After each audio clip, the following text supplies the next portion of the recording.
Chapter 32 A Tale of Two Armies. Saint-Domingue, 1790. Mechiseset rushed through the narrow, sun-drenched streets of Grande-Rivière du Nord. She knew that she was on borrowed time so long as Jeannette remained in camp.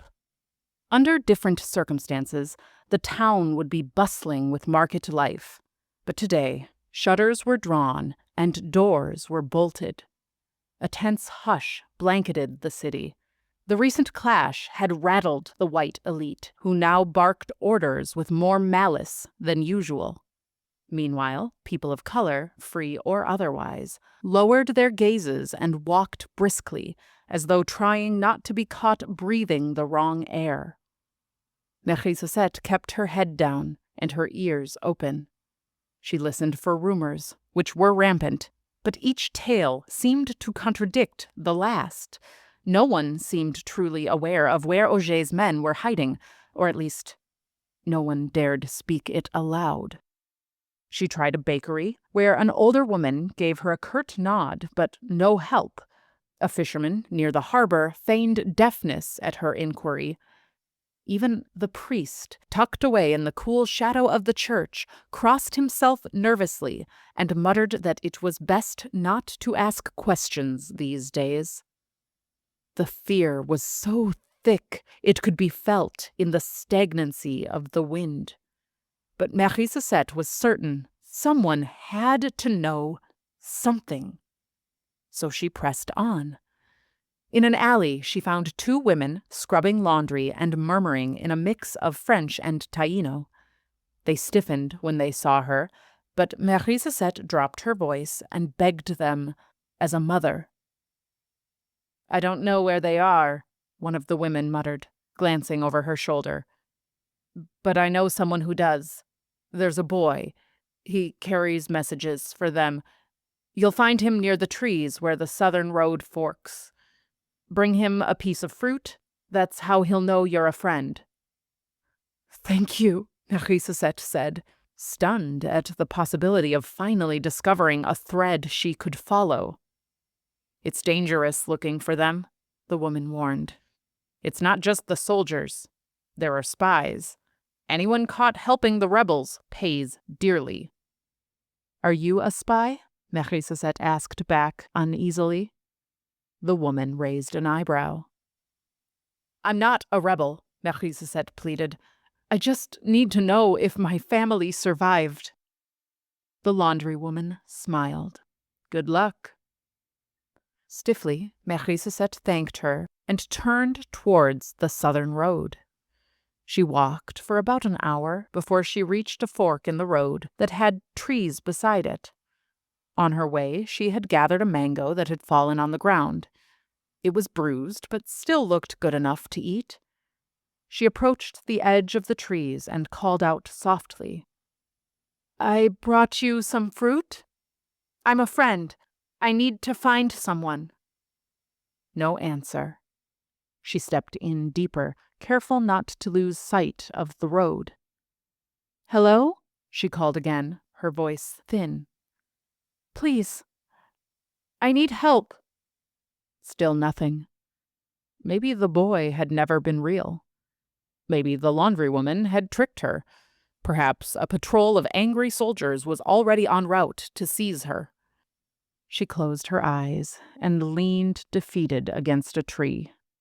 Slowly, she sank to the damp ground, her forehead pressed against her knees. A single tear slipped down her cheek. The stillness of the woods unnerved her. After the endless noise of camp life, the silence felt unnatural. Then, out of nowhere, she felt a sting on the top of her head. A nut bounced on the grass beside her. It must have fallen from the tree. She looked up, rubbing the sore spot, expecting to see a bird or rodent overhead. But instead, a boy of about 10 years peered down at her from a thick branch. His skin was light, almost white, but his dark, coiled hair and coal-black eyes gave his heritage away. She jumped up in surprise, but quickly composed herself. Do you like mangoes? She asked gently, holding out the fruit. The boy nodded, then jumped down from the tree with astonishing ease. I'm trying to find my son-in-law, she said, keeping her voice calm. He's fighting with Auger. The boy took the fruit, but said nothing. Instead, he walked toward a rotting tree and peeled back a strip of bark. Then he crouched and dipped a stick into a puddle, using the wet earth like ink. She looked at it curiously. Is that a map? She asked, crouching beside him. He smiled and scratched a large circle and several lines. Marie Cosette pointed at the circle. A clearing? She guessed. He shook his head. What is it then? He didn't answer. Instead, he pointed to the ground and picked up a rock. A rock? He nodded, then gestured upward with both arms. She looked at him quizzically, trying to puzzle out his movements. A large rock? He nodded. He pointed at the lines and then gestured to the road. In front of her eyes, his little scratches were coming to life and given meaning. Roads. Then he dipped his finger into some water that had puddled nearby and rubbed the droplets over a particularly thick line. Water? He grinned. Is that a river? He pinched his fingers together. A creek. He smiled, then pointed at an X he had drawn on the map, like a pirate treasure. She blinked back sudden tears. Thank you, she whispered. I'm sorry I don't have much to offer you. She reached into her apron and pressed 2 silver livres into his hand. God bless you. His map led true.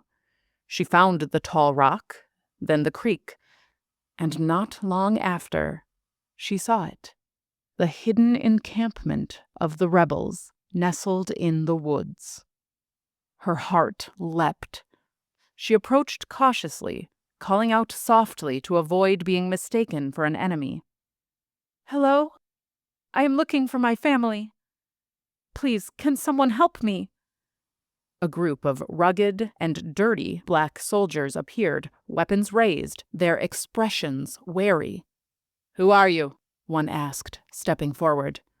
My name is Marie Cosette, she said, trying to keep her voice steady. My son-in-law, Luc Lefebvre, is among your ranks. I haven't heard from him, and I just need to know if he survived the battle. The soldiers exchanged a few murmured words. One of them, the tallest, nodded and motioned her forward. I'll show you back. Thank you, she said, barely able to breathe. He led her into the camp. It was smaller than she'd imagined. Makeshift tents clustered between trees, and scattered campfires flickered in the late afternoon light. Around them, men nursed wounds, shared quiet conversation, and sharpened weapons with tired hands. She was staring at one man who looked like he could really use some genuine medical attention when she heard a surprised voice behind her. Mama? She turned to the voice. Rose! She gasped, her breath caught. What are you doing here? I could ask you the same, Rose said with astonishment, dropping a shirt she was repairing as she ran and hugged her mother. How did you... It's only temporary, but I had to find... Is Luc here? Is he... Yes, Rose said excitedly, a tearful smile on her face. He's alive. He's fine, Mama. Better than fine, actually. Marie Cosette felt a weight lift off her shoulders. Thank God, she whispered, making a quick sign of the cross. Where is he? Somewhere. I don't know. Rose laughed softly. He has been very busy recently. It's incredible, Mama. You should see what we've done. We could actually win this. Marie Cosette scanned the camp again. Does he have any injuries? Anything I can help with?" "Hardly a scratch," Rose beamed. "He's strong, and so are the others." Marie Sosette was still absorbing everything as Rose continued. "People underestimated Monsieur Auger, but clearly he was misjudged.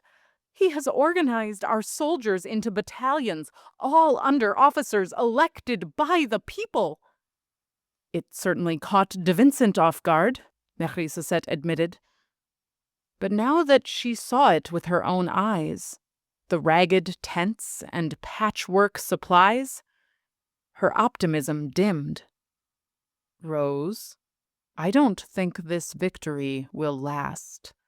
De Vincent is furious." "Let him be furious," Rose puffed. Marie Sosette tugged on her daughter's sleeve. "Rose, I'm serious. You have nowhere near enough men for what is coming." Rose's face hardened. "How would you know?" "Because Hector volunteered us all to support the other side. I've been working in their medical tent. I've seen what you are facing. De Vincent is regrouping. He's calling in reinforcements." Rose crossed her arms. "It doesn't matter, Mama. Look around you. They were ferocious. No white soldier could defeat them. This victory is only the first." Marie Sosette shook her head. "I know you think you've won, but victory is ephemeral. The French are amassing over 1,500 additional soldiers. This time, they will be ready for you. We have more people joining our movement every day. Stop worrying and celebrate with us," Rose announced defiantly, twirling her mother like they were dancing. Marie Sosette dug her heel into the ground. "I've been in both camps, Rose. You don't have the numbers. You don't have the weapons, and the men you're fighting have no mercy. This is impossible. You cannot win." If you had asked last week if we could beat the French army, they would have believed us mad, said it was impossible. But look at us now. "Rose, please, you shouldn't be here. You need to go home." "We can't keep living like this, Mama, under their yoke. There are misfortunes in life that no one will accept. People would rather believe in the supernatural and the impossible," Rose replied in a stubborn tone. "The impossible that we have already proved to be possible." "It isn't about what people believe or why they are fighting," Marie Sosette argued. "It is about what will happen when the battle ends. This is Saint-Domingue. They will not let you live free." "Whose side are you on, Mama?" Rose asked sharply. "Yours," she shot back. "I am always, always on yours." "We finally had a glimmer of hope, and you insist on drowning it in doubt," Rose snapped. "We were outnumbered before. If they bring 1,000, we'll raise 10,000. "Rose, there aren't 10,000 men here. This camp is half the size of the white one. Please listen to me." "No, you listen to me." Rose's voice was rising. "We can do this. No one needs your support or permission." "Then they will kill you and your husband." Marie Sosette was shaking, but her eyes were locked on her daughter. Rose took a deep breath and lowered her voice. "I love you, Mama, but I think you should go." "Rose," Marie Sosette's voice cracked, "please listen to me." "This is too important," Rose cut in sharply. "Our rights are too important." Her voice had drawn attention. People were beginning to stare.